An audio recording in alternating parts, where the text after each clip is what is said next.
Hi there, today we're going to talk about the Dead Man Logan Complete Collection from Marvel. Now, this is a book that finishes up the Old Man Logan saga, let's call it a saga, from Marvel, that has run for 50 plus issue, well 62 if you count this, as well as the actual core run of the Old Man Logan story. And it is a great finish to the character, and it's a proper finish as well. I don't think they'll be resurrecting him anytime soon. Let's have a look at the book so you can see what I'm talking about, because it's divided into two distinct sections, and then we'll have a chat about the pricing and thoughts on the series generally at the end. Okay, we've got Dead Man Logan, the complete collection from Marvel, written by Ed Brisson. There's the front cover, cool bit of art, so you've got the sort of young Logan and then the Old Man Logan there.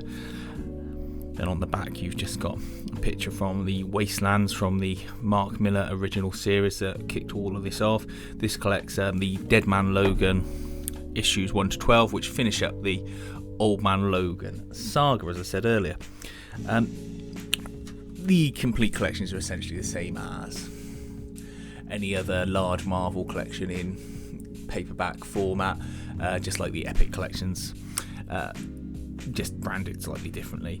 The standard comic book trade size. Okay, so you start off immediately after the end of the Old Man Logan story, issue 50, where Logan has done away with Maestro, and he's been looked over by Glob, Forge, and Jubilee, I think. Oh no, not Jubilee, sorry. Glob and Forge, and he's taken back to the X-Men's mansion to be treated, and he recovers. But they say to him, "Look, Logan, you're using this regeneration fluid, I think it's called Regenix, to boost your healing factor because it's failing." And he goes, "I know, but it's time for me to die now. But I've just got some business to take care of." So this first half of the book sees a callback to the original story where Logan was tricked by Mysterio to kill all of the X-Men in an illusion, causing the villains to take over as part of their master plan.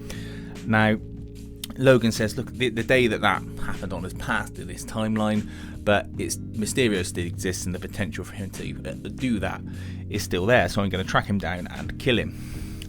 While he's shaking down bad guys, he happens to run into Miss Sinister, who reads his mind, discovers the plan, and says, "Yeah, that's a pretty good idea, actually, we'll do that."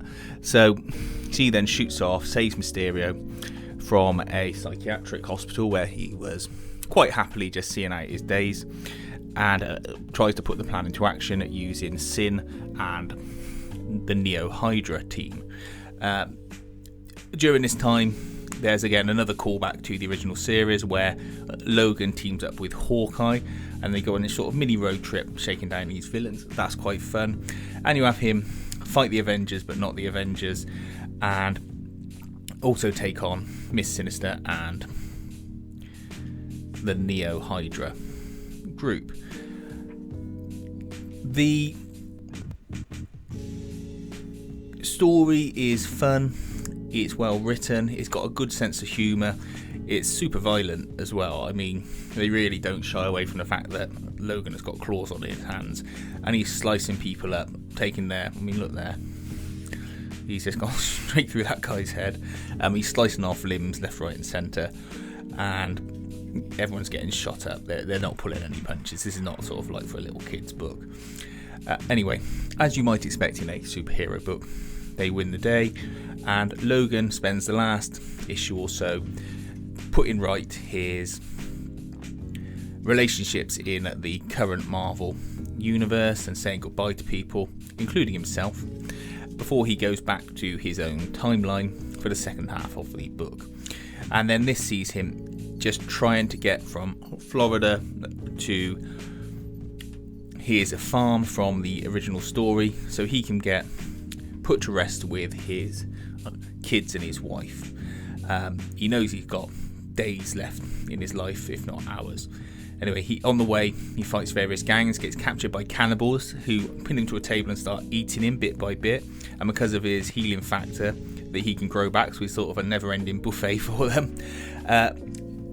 He escapes because he's rescued by Luke Cage, his daughter, who has been bringing up the Hulk baby from the original story, Bruce Jr., and they help him get back to the farm.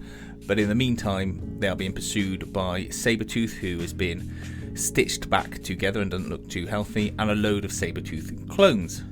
Sabretooth is reporting to a boss, who we don't find out who that is until later on. There's other people they encounter who I will skip over to save spoiling elements of the story beyond the main bit.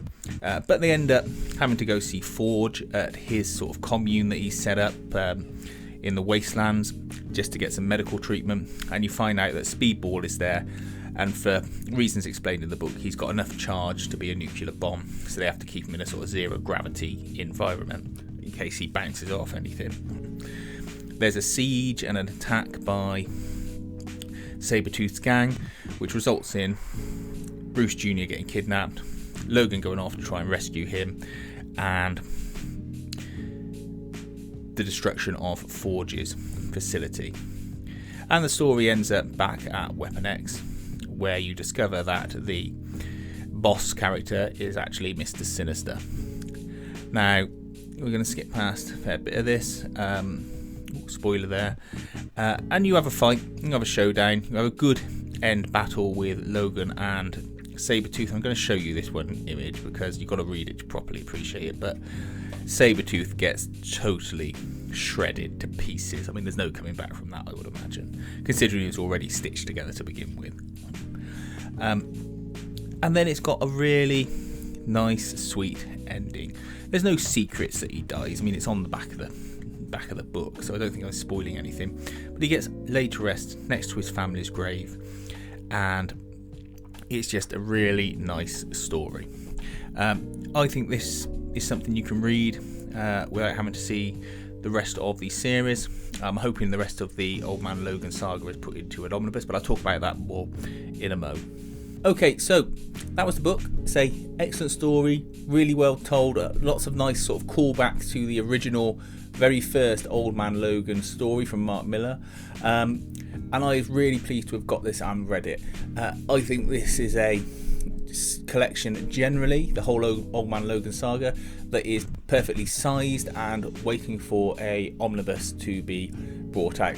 I mean, geez, at 62 issues, it's going to be an absolute beast of an omnibus. I mean, they might even have to do it in 2 parts, to be honest. But either way, it's a great story, and this should be in anyone's collection if you like the Wolverine character or the Old Man Logan story.